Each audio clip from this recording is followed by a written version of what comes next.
লালবাগের ৬ নম্বর গলিতে ছিল এক পুরনো বাড়ি। বাড়িটা অর্ধেক নির্মাণ হওয়া অবস্থাতেই কাজ বন্ধ। শোনা যায় ২০ বছর আগে সেই বাড়ির মালিক হেদায়েত মিয়া নিজের পরিবারসহ এক রাতে হঠাৎ নিখোঁজ হয়ে যান। বাড়ির ভেতরে শুধু পাওয়া গিয়েছিল দেয়ালে আঁচড়, ভাঙা কাঁচ আর একটা মহিলার ছেঁড়া শাড়ির খুঁট। তারপর থেকে বাড়িটা পরিত্যক্ত। এলাকার মানুষ জানে রাতে বাড়িটা নিজে নিজেই শব্দ করে, যেন কেউ হাঁটছে, কখনো ফিসফিস, কখনো কান্না। একদিন রাজশাহীর কলেজ পড়ুয়া রাহিম, তুহিন আর সাব্বির ঠিক করল, আজ রাত ১টায় লালবাগের ওই বাড়িতে ঢুকব, দেখে আসব আসলে ভূত আছে কিনা। তাদের হাতে টর্চ, মোবাইল আর অকারণে বাড়তি সাহস। লোকজন সাবধান করল, ওই বাড়িতে ঢুকো না, ভোরের আগে কেউ বের হতে পারে না। কিন্তু তারা হাসতে হাসতে বাড়ির গেটে ঢুকে গেল। বাড়ির দরজা ধাক্কা দিতেই ক্যার শব্দ করে নিজেই খুলে গেল। ভেতরে ঢুকতেই হাড় কাঁপানো ঠান্ডা, টর্চের আলো কাঁপতে থাকা, আর দূর থেকে মহিলার কান্নার মতো আওয়াজ। সাব্বির বলল, হয়তো বিড়াল বা বাতাসের শব্দ। কিন্তু রাহিম দাঁত চেপে বলল, বাতাসে কি আমাকে বাঁচাও শব্দ শোনা যায়? হঠাৎই তাদের তিনজনের মোবাইল নেটওয়ার্ক পুরো কেটে গেল। তিনজন ধীরে ধীরে প্রথম তলায় গেল। হঠাৎ টর্চের আলো সিঁড়ির মাথায় পড়তেই দেখা গেল একটা মহিলার লম্বা ছায়া, কিন্তু সেখানে কোনো মানুষই নেই। ছায়াটা ধীরে ধীরে নড়ল, তারপর সিঁড়ি বেয়ে নিচে নামতে লাগল, কিন্তু পায়ের শব্দ নেই। মাটিতে ছায়া পড়ছে, তবু কেউ নেই। তুহিন ভয়ে কাঁপতে কাঁপতে বলল, চলো ফিরে যাই। ততক্ষণে দেরি হয়ে গেছে। হঠাৎ পুরো বাড়ি আলো অন্ধকারে ঝিলমিল করতে লাগল, চারদিকে শুধু ফিসফিস। তোমরা কেন এলে? এ বাড়ির কেউ বাঁচে না, তারাও বাঁচেনি, তোমরাও পারবে না। এক মুহূর্তে সামনে দেখা দিল এক সাদা শাড়ি পরা মহিলা, চোখ লাল, মুখ নেই, শুধু গভীর কালো গর্ত। সে চিৎকার করে উঠল, বের হতে দিও না। দরজাগুলো ঠাস ঠাস করে নিজে নিজে বন্ধ হয়ে গেল। মুহূর্তের মধ্যেই সাব্বির কোথায় যেন উধাও হয়ে গেল। তার মোবাইল পড়ে আছে, স্ক্রিনে শুধু লেখা HELP, হেল্প। রাহিম আর তুহিন দৌড়ে তাকে খুঁজতে লাগল।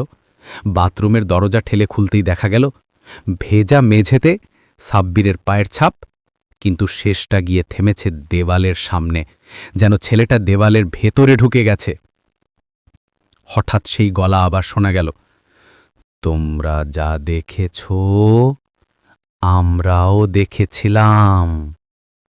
তারপর কর্কশ কণ্ঠে মহিলার আত্মা বলল, ২০ বছর আগে হেদায়েত মিয়া এই বাড়িতে স্ত্রী আর সন্তানকে হত্যা করে দেয়ালে লুকিয়ে রেখেছিল। মরার পর সেই পরিবার আর শান্তি পায়নি। আর যার ছায়া দেখা যায় তিনি সেই স্ত্রী রহিমা বেগম। রাহিম আর তুহিন দৌড়াতে লাগল। সিঁড়ি নেমে দেখল গেটটা নিজে নিজেই বন্ধ।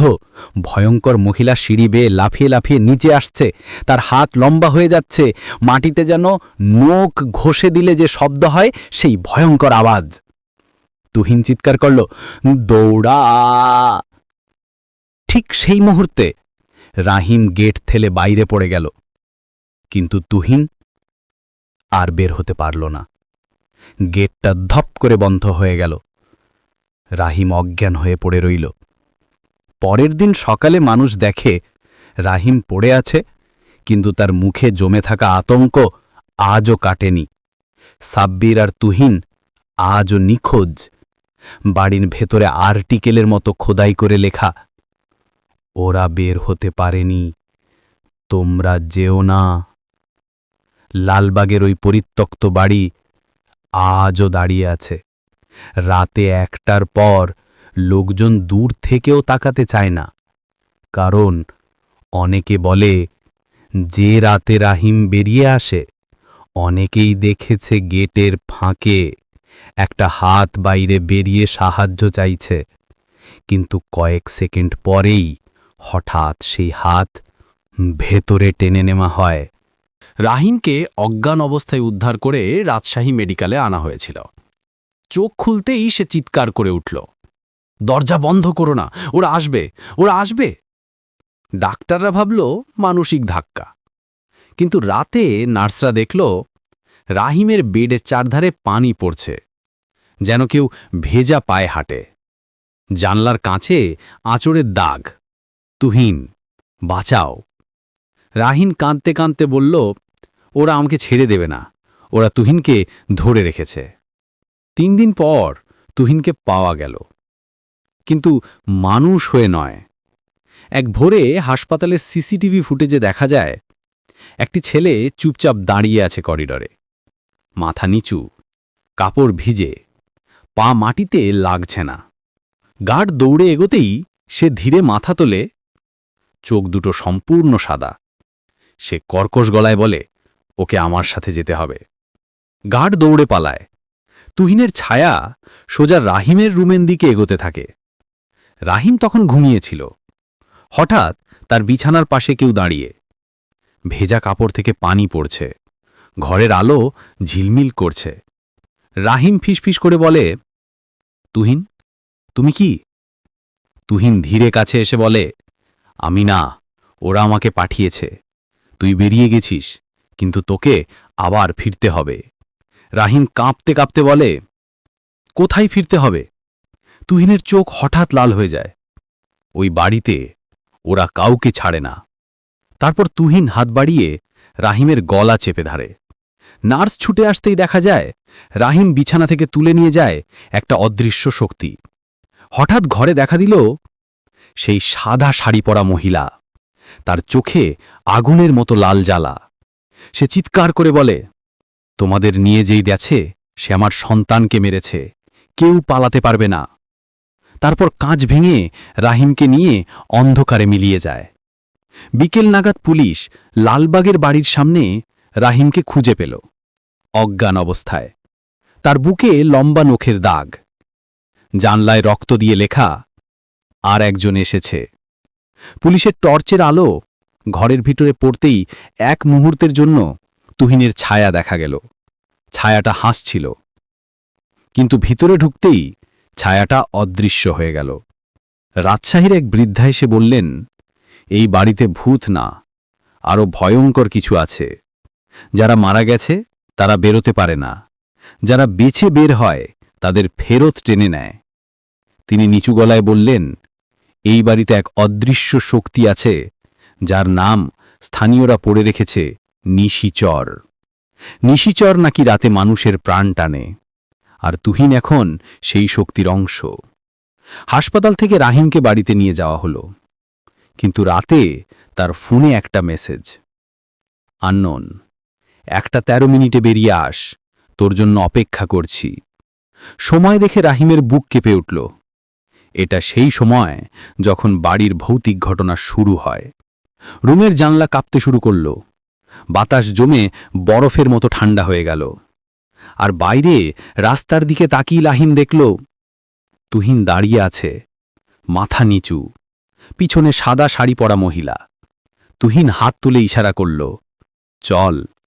ঠিক সেই মুহূর্তে ঘড়ি বাজল। ঘড়ি যখন 1:13 বাজল, রাহিমের দরজার কড়া টুনটুন করে নড়ল। মনে হল কেউ আস্তে ঠেলে খুলতে চাচ্ছে। রাহিম চিৎকার করে উঠল, যাস না তুহিন, আমাকে ছেড়ে দে। কিন্তু সেই মুহূর্তে তার ফোনে আবার মেসেজ, আননোন, দরজা না খুললেও চলবে, তুই তো ডাক শুনছিস। তারপরই শুরু হল দরজার বাইরে আস্তে আস্তে হাঁটার শব্দ, ফিস ফিস আওয়াজ, জানালার কাছে টাক টাক শব্দ।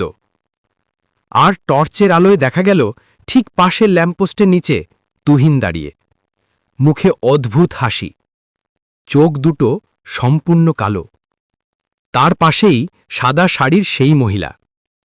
তারা দুজন ধীরে ধীরে রাহিমের বাড়ির দিকে আসছিল। রাহিম ভয়ে দরজা খুলে পিছনের দিকে দৌড় দিতে চাইল, কিন্তু হঠাৎ তার কানে ভেসে এলো, তোর পালানোর রাস্তা নেই। ফিসফিস আওয়াজ যেন সব দিক থেকে আসছে। সিঁড়ি নেমে দেখল বাড়ির মূল গেট খোলা। দূর থেকে রাস্তা একদম ফাঁকা। রাজশাহী শহর রাতের মতো মৃত নীরব। সে দৌড়াতে শুরু করল, কিন্তু রাস্তার মাঝামাঝি যেতেই হঠাৎ চারদিক অন্ধকার। স্ট্রিট লাইট সব নিভে গেল। রাস্তায় শুধু টিকটিক করে কারোর ভেজা পায়ের শব্দ। রাহিম পেছনে তাকাতে সাহস পেল না, কিন্তু শুনতে পাচ্ছিল একজন নয়, দুজনের নয়, অনেকজনের পায়ের শব্দ। মনে হচ্ছিল মারা যাওয়া লোকেরা তার পেছনে দৌড়াচ্ছে। একসময় এক নারীর গলা শোনা গেল, এদিকে ফিরে তাকাও। রাহিম চোখ বন্ধ করে দৌড়াতে লাগল। মিনিট তিনেক দৌড়ানোর পর বুক কাঁপতে কাঁপতে সে হঠাৎ থামল, কিন্তু থেমেই বুঝল একটা বড় ভুল হয়ে গেছে। সে লালবাগের সেই অভিশপ্ত বাড়ির সামনে দাঁড়িয়ে আছে। গেটটা আপনা আপনি খুলে গেল। গেটের ফাঁক দিয়ে ঠান্ডা বাতাস বেরোল এবং কুয়াশার ভেতর থেকে বেরিয়ে এলো তুহিন। তার মুখে কোনো ভাব নেই, ঠোঁট নীল, চোখে কোনো পুতুল নেই। সে ফিসফিস করে বলল, তোর জন্যই তো ফিরে আসলাম। পেছনে ধীরে ধীরে ভেসে উঠল সাদা শাড়ির মহিলা। তিনি বললেন, এ বাড়ির কেউ বাইরে থাকতে পারে না, তুইও না, ও না। তার আঙুল বাড়িয়ে সরাসরি রাহিমের দিকে নির্দেশ করলেন। হঠাৎ দেওয়াল থেকে একজোড়া হাত বেরোল, রক্তমাখা, লম্বা আঙুল, নখ নেই। একটা নয়, দুটো নয়, অনেকগুলো হাত, যেন কেউ ভেতর থেকে বেরিয়ে আসতে চাইছে। তুহিন রাহিমকে তাকিয়ে ধীরে হাসল। ওরা অপেক্ষা করছিল। রাহিম চিৎকার করে দৌড়াতে লাগল, কিন্তু বাড়ির দরজা আবার নিজের মতো করে ধাপে ধাপে খুলে গেল। প্রথম ঘর, দ্বিতীয় ঘর, তৃতীয় ঘর, সবগুলো দরজা থেকে আলো বেরোতে লাগল। আর প্রতিটি দোরগোড়ায় দাঁড়িয়ে মুখবিহীন ছায়া মানুষ। রাহিম পেছনে না তাকিয়ে দৌড়াতে গিয়ে একসময় মেঝেতে পা পিছলে পড়ে যায়।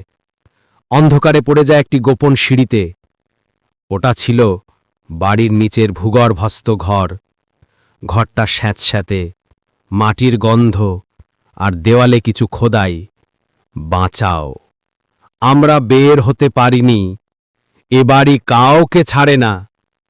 আর কোণের দিকে একটা শুকনো মানুষের কঙ্কাল, কিন্তু তার হাত দুটো দেওয়ালের ভেতরে আটকে আছে। তার মাথার উপরে লেখা হেদায়েত মিয়া। তাহলে সেই বাড়ির মালিক, সেই প্রথম শিকার। তুহিনের গলা পেছন থেকে শোনা গেল, যেই অংশটা তুই খুঁজতে আসছিলি, এটাই সেটা। এখন তুই বের হতে পারবি না। হঠাৎ ভূগর্ভস্থ ঘরের বাতি টুক করে জ্বলে উঠল, আর ঘরের মাঝখানে দাঁড়িয়ে গেল নিশিচর। মানুষ না, পুরুষও না, মহিলাও না। দেহটা লম্বা, হাত দুটো হাঁটু পর্যন্ত, কোনো মুখ নেই, কোনো চোখ নেই। কিন্তু তার বুকের মাঝখান থেকে বেরোচ্ছে মহিলার কান্নার আওয়াজ, শিশুর চিৎকার, পুরুষের গর্জন, সব মিলিয়ে অমানুষিক শব্দ। নিশিচর ধীরে রাহিমের দিকে এগিয়ে আসতে লাগল। পুরো ঘর কেঁপে উঠল। রাহিম দেওয়ালে পিঠ ঠেকিয়ে দাঁড়িয়ে আছে, নিশিচর সামনে, তুহিন পেছনে। সাদা শাড়ির মহিলা ছাদের কোণ থেকে নিঃসন্দেহে নেমে আসছে। রাহিমের নিঃশ্বাস বন্ধ হয়ে আসছে। ঠিক তখনই ঘরের মাঝখানে হঠাৎ আলো জ্বলে ওঠে। এক অদ্ভুত চিহ্ন দেখা যায়। কে বা কি এই আলো জ্বালালো? কেউ কি রাহিমকে বাঁচাতে এসেছে, নাকি এটা আরও বড় ফাঁদ? নিশিচর যখন রাহিমের মাত্র কয়েক হাত দূর, ঠিক তখনই মাটিতে ছড়িয়ে থাকা ধুলোর ওপর একটি উজ্জ্বল বৃত্ত তৈরি হল। সাদা আগুনের মতো জ্বলছে, কিন্তু আগুনের তাপ নেই, বরং বরফের মতো ঠান্ডা। নিশিচর ওই আলো দেখতেই ফস করে পিছিয়ে গেল। এরপর রাহিম শুনল দূর থেকে কারো গলা, চক্রটা ভাঙলে সব শেষ, আওয়াজটা পরিচিত, কিন্তু কার? নিশিচর প্রচণ্ড গর্জন করে উঠল। তুহিন দাঁতে দাঁত চিপে বলল, এ আলো আমাদের পুড়িয়ে দেয়, কিন্তু বেশি সময় টিকবে না। রাহিম আলোবৃত্তের ভেতর দাঁড়িয়ে বুঝতে পারল এটা কোনো সাধারণ চিহ্ন না। দেয়ালে খোদাই করা লেখার সঙ্গে মিল আছে। সে মাটিতে ঝুঁকে দেখে চিহ্নটা আসলে হেদায়েত মিয়ার শেষ আঁকা প্রতীক। তিনি মারা যাওয়ার আগে এই চিহ্ন বানিয়ে শত্রুটাকে থামানোর চেষ্টা করেছিলেন, কিন্তু শেষ করতে পারেননি। তাই বাড়ি অভিশপ্তই থেকে গেছে। হঠাৎ বৃত্তের আলো আরও উজ্জ্বল হল, আর তার ভিতরে দেখা দিল হেদায়েত মিয়ার ছায়া। তিনি ফিসফিস করে বললেন, ফিরে যাওনি, তাই তোকে ডাকছে, কিন্তু নিশিচর মানুষ ছিল একদিন। রাহিম ভয়ে জিজ্ঞেস করল, নিশিচরকে? হেদায়েত মিয়ার ছায়া বলল, নিশিচর এই বাড়ির অভিশাপ নয়, অভিশাপের সৃষ্টি। তারপর ধীরে ধীরে সত্যটা বেরিয়ে এলো। ২০ বছর আগে এই বাড়ি বানানোর সময় এক নির্মাণ শ্রমিক রাতে কাজ করতে গিয়ে দেয়াল ধসে মারা যায়। তার নাম ছিল জুবায়ের। মৃত্যুর আগে সে যন্ত্রণায় চিৎকার করছিল, কিন্তু কেউ তাকে উদ্ধার করেনি। সেই চিৎকার, সেই রাগ, সেই মৃত্যু একসময় অন্ধকারে জমে এক ভয়ঙ্কর শক্তি হয়ে যায়। সেই এখন নিশিচর। এই বাড়িতে যা মারা যায় সব নিশিচরের অংশ হয়ে যায়। তুহিনও এখন তারই এক অন্ধকার ছায়া। বৃত্তের আলো কাঁপতে শুরু করল, ভট ভট ভট। নিশিচর হাত বাড়াল, তার লম্বা ছায়ার মতো আঙুলগুলো আলো টেনে নিতে লাগল। হেদায়েত মিয়ার ছায়া চিৎকার করে বলল, আলো নিভে গেলে তুই মরে যাবি, না হলে নিশিচরের মানুষ অংশটা খুঁজে বের কর। রাহিম হতভম্ব। মানুষ অংশটা কোথায় আছে? ঠিক সেই মুহূর্তে আলো পুরো নিভে গেল। অন্ধকারে ভেসে উঠল তুহিনের ঠান্ডা গলা। ওপরে রাহিম মাথা তুলে দেখে উপরের তলা থেকে নামছে সাদা শাড়ির মহিলা, নিশিচর আর একের পর এক মুখবিহীন ছায়া। তারা সিঁড়ির ধাপগুলো বেঁকে বেঁকে নিচে নেমে আসছে, যেন মানুষের শরীর না, অস্থির ছায়ার তৈরি দানব। তুহিন বলল, মানুষ অংশটা আছে ছাদের ঘরে, ওটা পেলে হয়তো তুই বাঁচবি। হঠাৎ সাদা শাড়ির মহিলা গর্জে উঠল, ওকে ওঠার সূচক দিও না। নিশিচর সোজা রাহিমের দিকে ছুটে এলো। রাহিম দৌড় দিল সিঁড়ি দিয়ে ওপরের দিকে। পেছনে সাদা শাড়ির মহিলার হিস হিস আওয়াজ, তুহিনের দৌড়, আর নিশিচরের ছায়া দেয়ালে লম্বা হয়ে উঠে যাচ্ছে। তৃতীয় তলার কাছাকাছি পৌঁছতেই হঠাৎ বাড়ির কাঠের দরজা ধপ করে বন্ধ হয়ে গেল। কিন্তু রাহিম টেনে খুলল। তারপরে ছাদে ওঠার দরজা। দরজার ওপারে একটা অন্ধকার ঘর, একা। কোনো আলো নেই, কিন্তু কোনায় কিছু একটা ঝিলমিল করছে। মনে হচ্ছে এটা মানুষের কিছু, হয়তো হাড় নাকি কোনো পুরনো জিনিসপত্র। সে কাছে যেতেই ছাদ থেকে শোনা গেল, ওটা ধরলেই তুই ওর শিকার হবি। আরেকটা কণ্ঠ বলল, ওটাই তোর বাঁচার একমাত্র রাস্তা। দুই বিপরীত গলা, দুই দিক থেকে চাপ। রাহিম হাত বাড়াতে যাচ্ছিল, ঠিক তখনই পিছনে কেউ ফিসফিস করল, থাম, ওটা নিশিচরের হৃদয়। রাহিমের রক্ত হিম হয়ে গেল।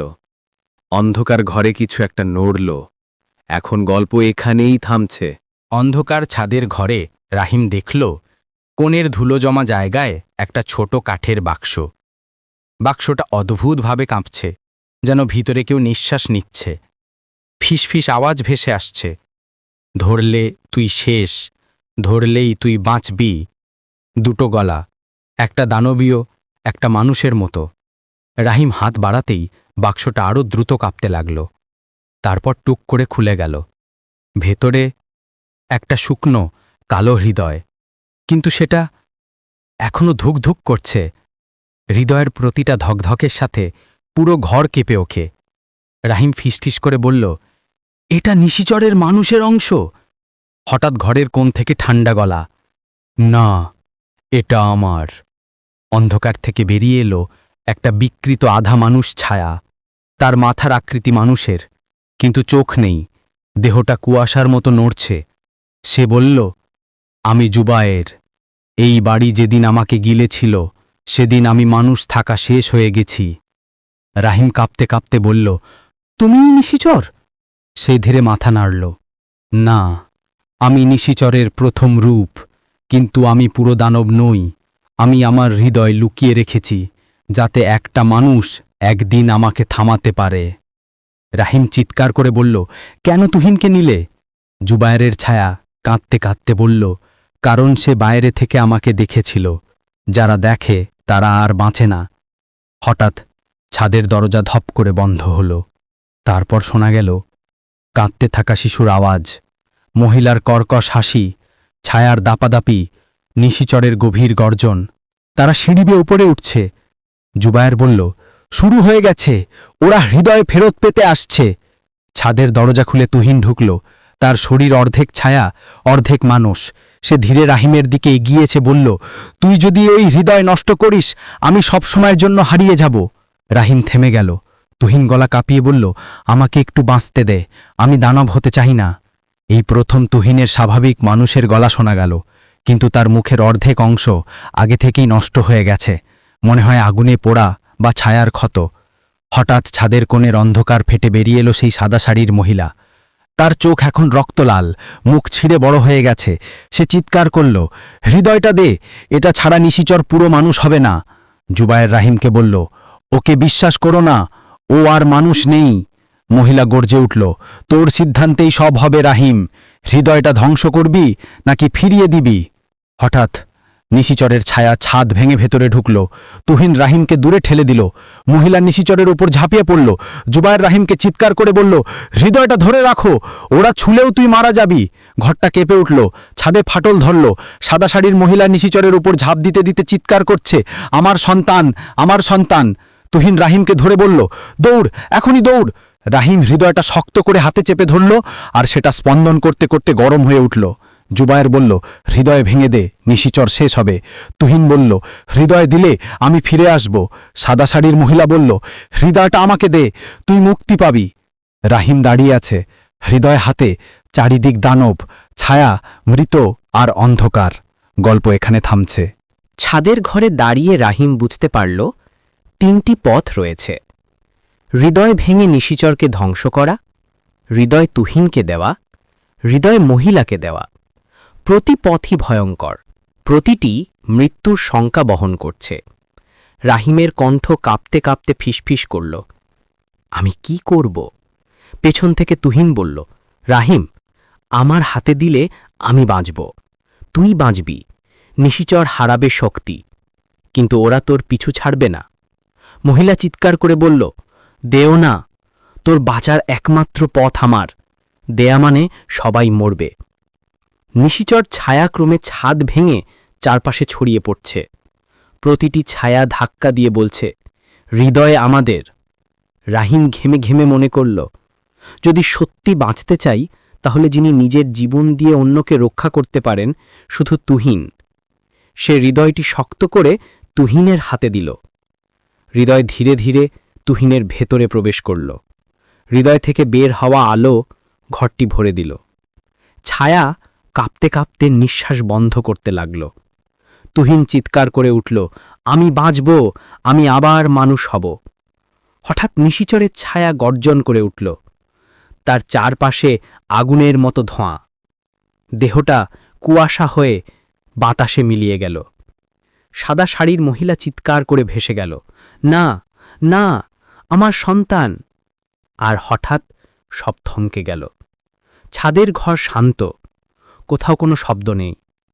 শুধু তুহিন দাঁড়িয়ে আছে মানব রূপে, চোখে কেঁদে ভেজা জল। রাহিম হালকা হাওয়ায় দাঁড়াল, ঘর থেকে বের হয়ে বাইরে আসল। ছাদে সূর্যের আলো পড়ছে। তুহিন তার পাশে এসে বলল, তুই আমাকে বাঁচিয়েছিস, এবার আমি তোকে বাঁচাব। রাহিম হতভম্ব। তুহিনের চোখে ভয় নেই, শুধু মানবিক কোমলতা। জুবায়েরের ছায়া, নিশিচরের শক্তি, সব অন্ধকার ধীরে ধীরে বিলীন হয়ে গেছে। লালবাগের বাড়ি আবার শান্ত, যেমন কোনো অভিশাপ কখনো ছিল না। রাহিম আর তুহিন একসাথে বের হল। রাস্তায় কুয়াশা উড়ে যাচ্ছে, পেছনে বাড়ি শান্ত, কোনো ছায়া নেই, কোনো কান্না নেই। তুহিন ফিসফিস করে বলল, আমি বেঁচে আছি, আর কেউ আর নিশিচরের শিকার হবে না। রাহিম মৃদু হেসে বলল, শেষ হয়েছে, সব শেষ হয়েছে। আর এমনভাবে গল্প শেষ হল রাজশাহী লালবাগের অভিশপ্ত বাড়ি আবার শুধু পুরনো বাড়ি, কিন্তু ভয় ও রহস্যের গল্প এখন আর শুধু স্মৃতিতেই বেঁচে আছে।